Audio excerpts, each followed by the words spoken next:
My name is Margaret Wilson. I am 62 years old. I live alone in a small flat near Manchester. My husband died 6 years ago. After he died, my home became quiet. The kettle still boiled. The clock still ticked. But the warmth in the rooms disappeared. I have one son. His name is Andrew. He moved to Seattle many years ago. He lives there with his wife and their daughter. He has a good job. He has a busy life. He smiles in photos. But when the call ends, the photo does not speak to me. It just sits there. Most mornings I wake up early. I make tea. I sit by the window. I watch people walk fast to work. I clean slowly because nobody is waiting. I cook small meals because I eat alone. In the evening, I sit in the living room. I listen to the building breathe. I hear the pipes. I hear the wind. Sometimes I hear my own thoughts, and they are louder than the television. Andrew calls sometimes, not often. When he calls, he sounds rushed. He says, "Mom, I miss you. Mom, I will visit soon. Mom, work is crazy." I always say, "I am fine." I always say, "Take care of your family." I always say, "I am proud of you." Then I hang up. Then I stare at the phone, like it might ring again. One Sunday, I opened an old photo album. I saw Andrew at 5 years old, holding a toy plane. I saw him at 13, wearing a school uniform. I saw him at 21, standing beside his father, smiling with bright eyes. I touched the page gently. I whispered, "You used to run toward me." 2 days later, someone knocked on my door. I opened it. It was Andrew. For a moment, I could not breathe. He stood there with a suitcase. He looked tired, but he smiled. His smile looked like it was trying hard. I said, "Andrew, is it really you?" He hugged me quickly. He said, "Mom, I surprised you." My eyes filled with tears. I said, "You did. Come in. Please come in." I made tea. I warmed a small pie. We sat at the table. Andrew looked around the flat. His eyes moved slowly, like he was reading the walls. He stared at the old sofa. He stared at the small kitchen. He stared at the narrow hallway. He said, "Mom, you are still living the same way." I tried to smile. I said, "This is my home." He took a breath. He said, "Mom, I came for a reason." I waited. I held my cup with both hands. He said, "I want you to come with me to Seattle." My hands went still. The tea was hot, but my fingers felt cold. I said, "Seattle." He nodded. He said, "Yes. You should not live here alone. You are getting older. The winter is hard. The stairs are dangerous. I worry about you." I wanted to believe him. I wanted to believe this was love. I wanted to believe he finally remembered me. He leaned forward. He said, "You will have your own room. You will see your granddaughter every day. You will eat dinner with us. You will laugh again. My wife agrees. She wants you with us." The word family sounded warm. The word together sounded safe. I imagined a child laughing. I imagined dinner plates on a table. I imagined footsteps in a home that were not only mine. But I also saw my husband in my mind. I saw him sitting in the same kitchen. I saw him reading the newspaper. I saw him smiling at me when I poured tea. I saw our life inside these walls. I said softly, "Andrew, this flat is my life." Andrew reached across the table and held my hand. His hand was warm, but the grip was tight. He said, "Mom, a home is not walls. A home is people." That night, I did not sleep. I stared at the ceiling. I listened to the rain. I listened to the wind. I thought about the flat. I thought about Seattle. I thought about dying alone here. I thought about living with strangers there. Even if one stranger was my son, In the morning, Andrew spoke again. His voice sounded more serious. He said, "Mom, we should sell this flat. It will be easier. You will not need it. The money can support your new life. You will not have to worry about bills and repairs." The word sell felt sharp. It felt final. I said, "Sell it." He said, "Yes. Trust me. I will handle everything." I wanted to say no, but I also wanted to stop feeling lonely. I wanted to stop being afraid of the future, and I wanted to believe my son. So I said, "All right." The next weeks moved too fast.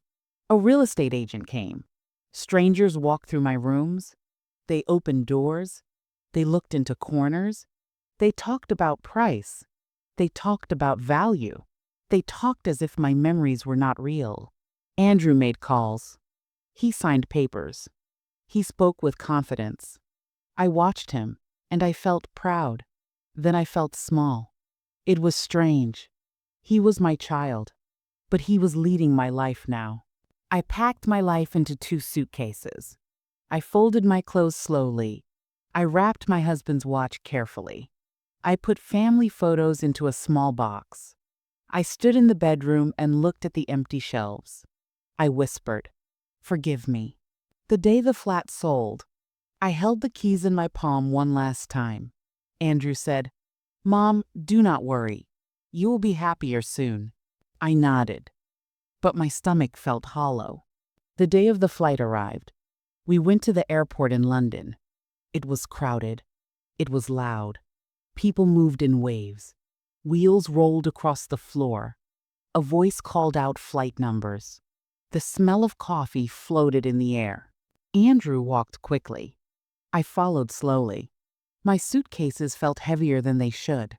We found seats near a large window. I could see planes moving outside. My hands were cold. I held my passport and ticket tightly. Andrew said, "Mom, the walk to the gate is long. You should not stand too much. Wait here.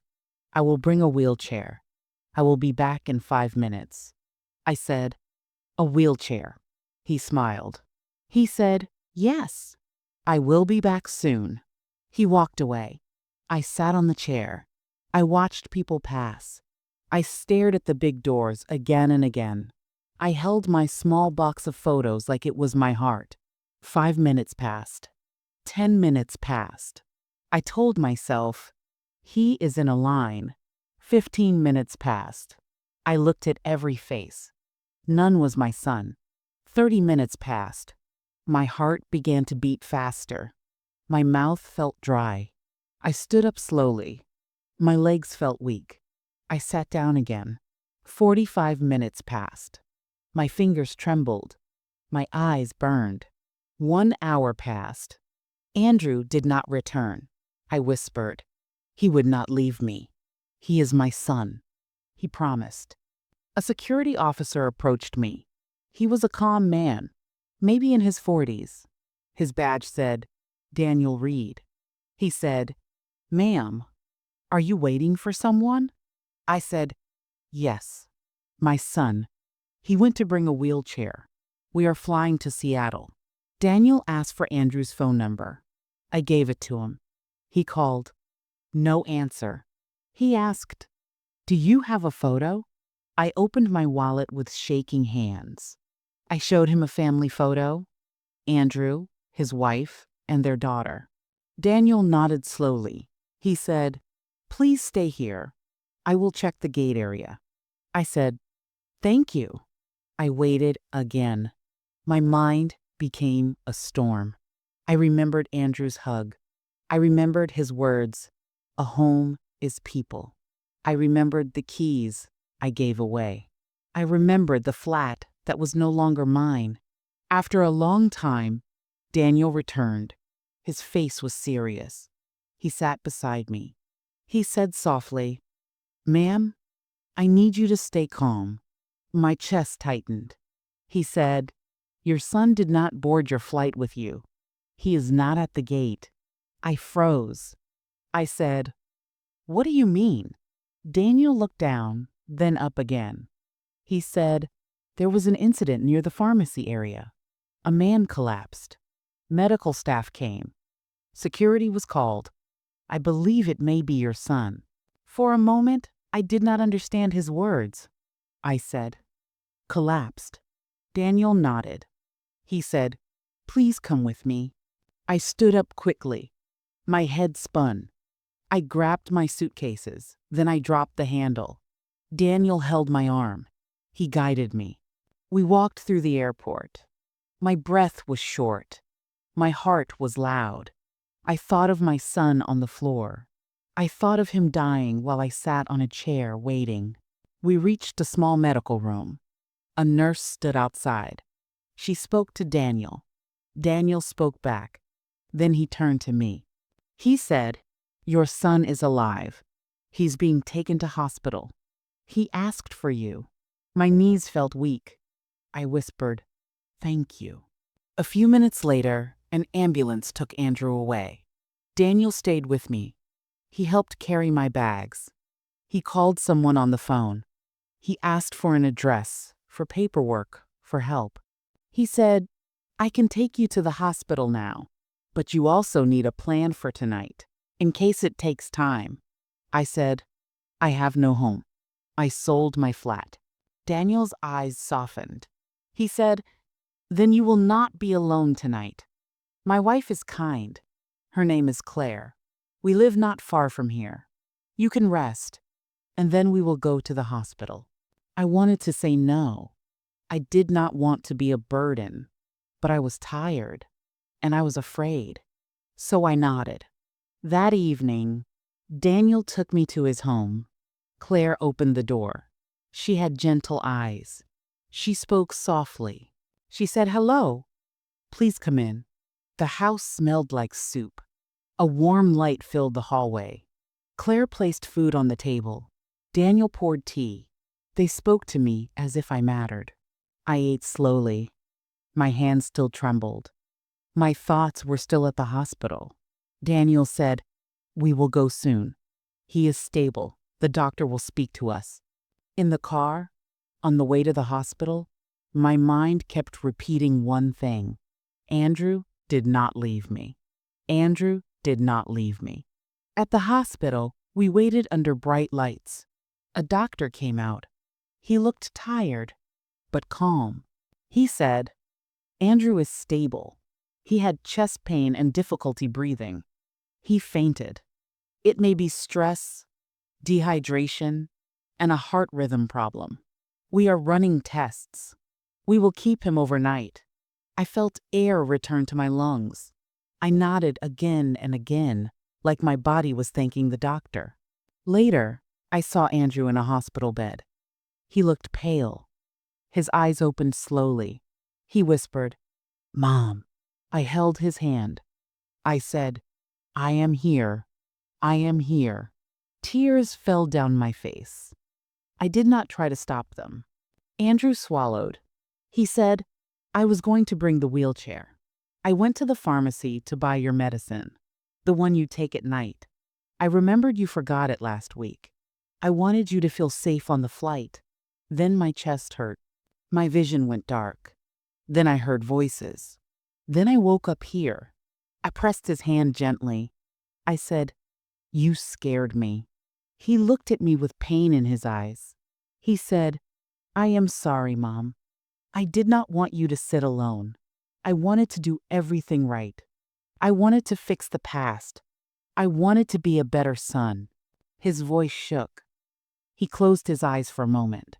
Then he said, Mom, I need to tell you something else. I waited. He said, My wife did not want this. She did not want you to come. She said it would change our life. She said it would be hard. We argued many times.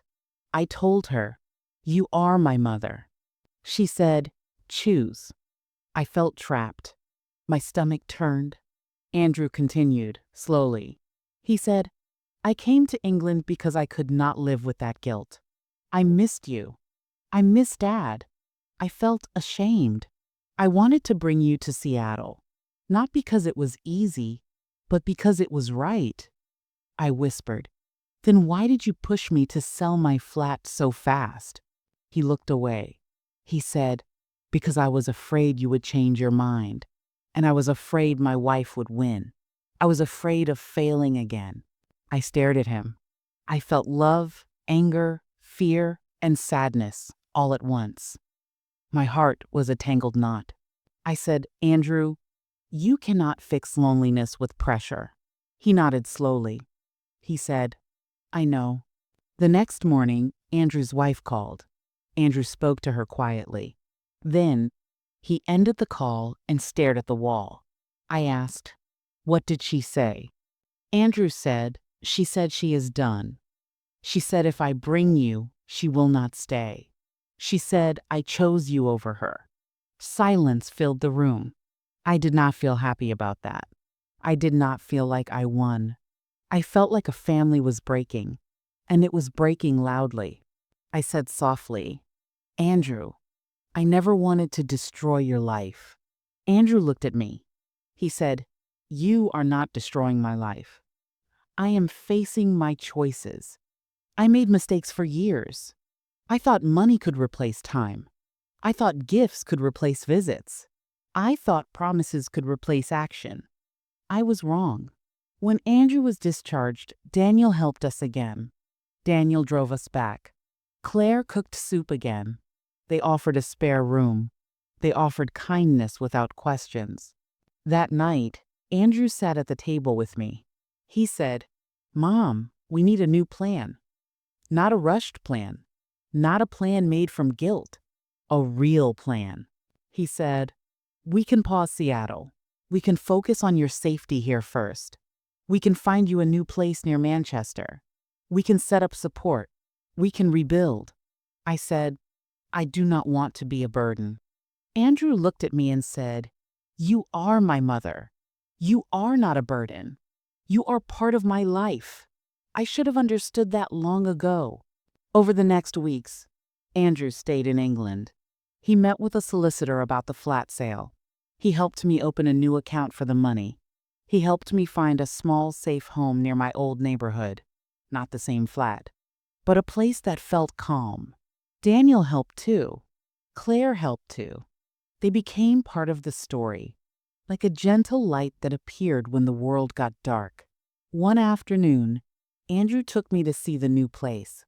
It was small. It was bright. It had a little kitchen. It had a window where I could make tea and watch the street again. I stood in the doorway. I felt tears in my eyes. I said, I lost one home. Andrew said, you are gaining another. I looked at him. I saw tiredness. I saw regret.